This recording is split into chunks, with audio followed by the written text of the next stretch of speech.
Alright guys, it's jahlon with the Paradox Gaming Network, and today I am doing an episode of Paradoxical Impressions. I am doing a game review on Battletech, the new game from Paradox Interactive. Now when I do a game review, as always, I look at 4 key features. I look at the graphics, the audio, the immersion, and then I look at the ease of gameplay. Not is the game easy, is the game easy to understand how to get started. So to start with the graphics, I'm going to call the graphics adequate for the task at hand. Now, a lot of people might have been looking for elaborate cutscene, full motion CGI video, and that was not done. It is clear they spent the money on the important features of the game, and that is the actual turn-based strategic AI inside the game.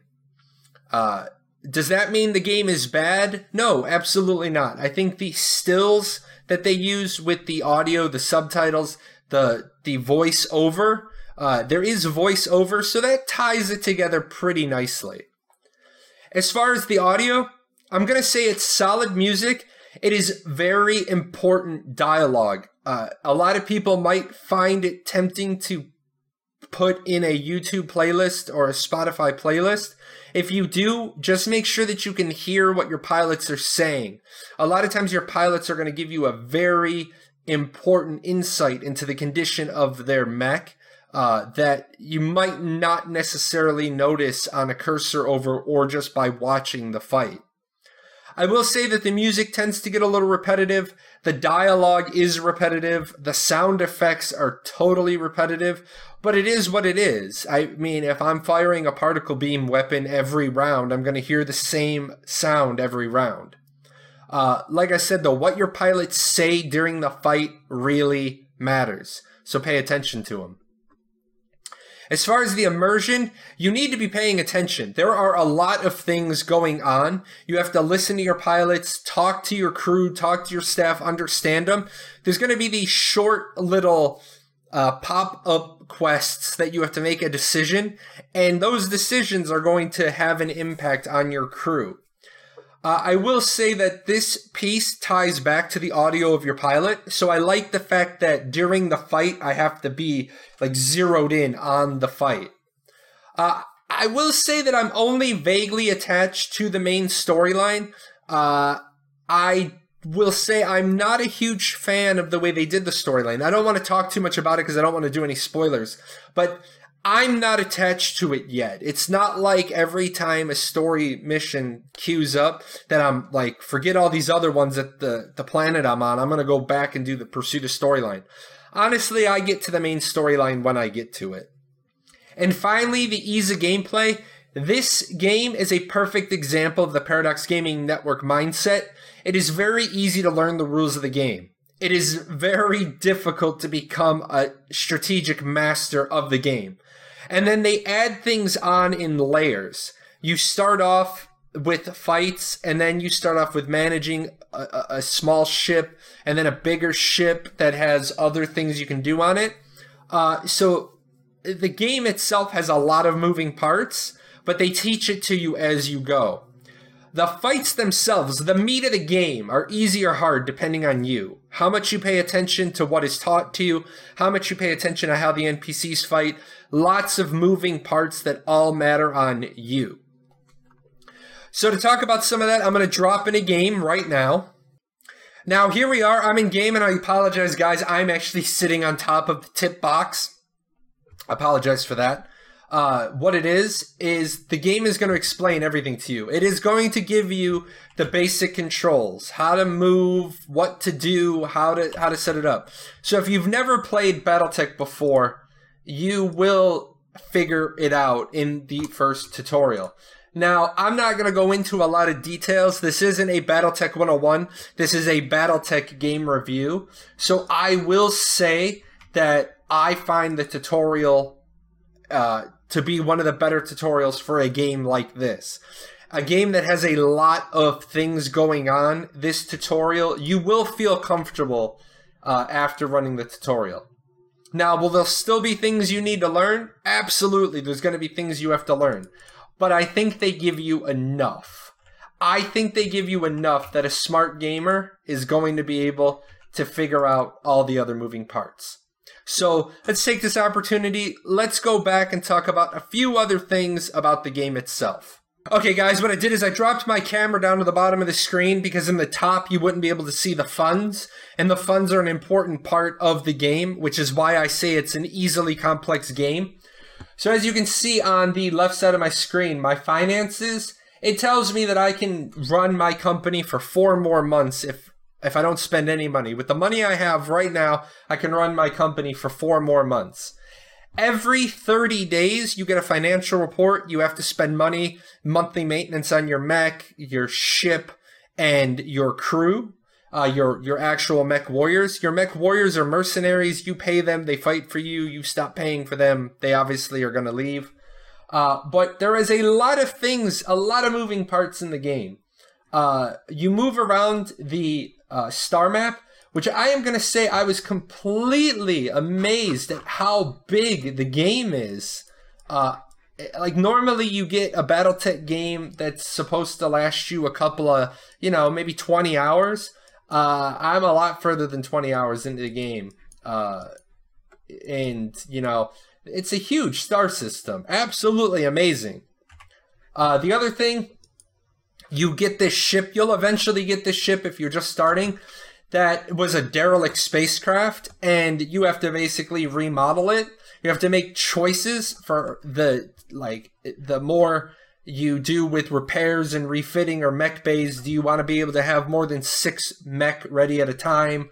A lot of options here. So it's like a sub game inside the game, but by doing X, you produce a Y result. Like I have 11 tech points a day on my mech. Now to talk about the mech, the bread and butter of the game. Right now I can field 6 mech. I can field 4. I can have 6 ready to field. And this is why I say it's complex, but it's easy. When you come into a new mech, and I'm going to use the dragon for example, it's going to let me refit it. Now, for those of you with no experience in Battletech, you can do a stock combat roll and it'll tell you what you should have. Now, as you can see in the background, I have machine guns. I did not go with the stock combat roll. I know what I want mine to do. But it'll give you a little description. Now, realize in the tabletop books, the descriptions are like 2 pages long.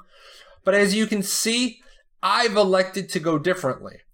The stock combat roll has it rolling an AC5. I'm using an AC5. I am using 2 medium lasers, but I've elected to use machine guns as well. Not the way the game recommends it, but I'm going to do it. Now, if I screw it up, if I decide to outfit my mech in a way that is not conducive to their model, I'm going to pay the penalty for it. Now, some of them you're not going to touch. You're going to use them exactly how they come. Again, Blackjack standard model, 2 autocannons, 4 lasers. I've elected to add a flamer on in case somebody gets too close to me. I can do a little bit of extra damage to them. Just a personal choice. I could take the flamer off, and then I could increase my armor as I see fit. Now, these are all decisions you're going to have to learn as you play the game. Things you're going to do. Are you going to sacrifice some rear armor in order to buff up your legs? Are you going to sacrifice some chest armor? There are some mech that don't have anything on an arm, so you could afford to lose the arm. That's why I call it easily complex. Easy for you to get into this menu and muck around with it. Very complex fitting. It gives you a lot of options. So I really, really enjoy what Paradox Interactive has done with the mech bay specifically. Alright guys, and the final piece I want to share is how does Battletech measure up, as a game? Well, it was released on May 24th, and through today, May 1st, that's 8 days. 8 times 24 is 192 hours, and I already have 57 hours in game. That's like 30% of my life since the game came out. That's a lot. Discount the times that I've left the game running in the background. Like right now, the game is still running in the background while I make this video.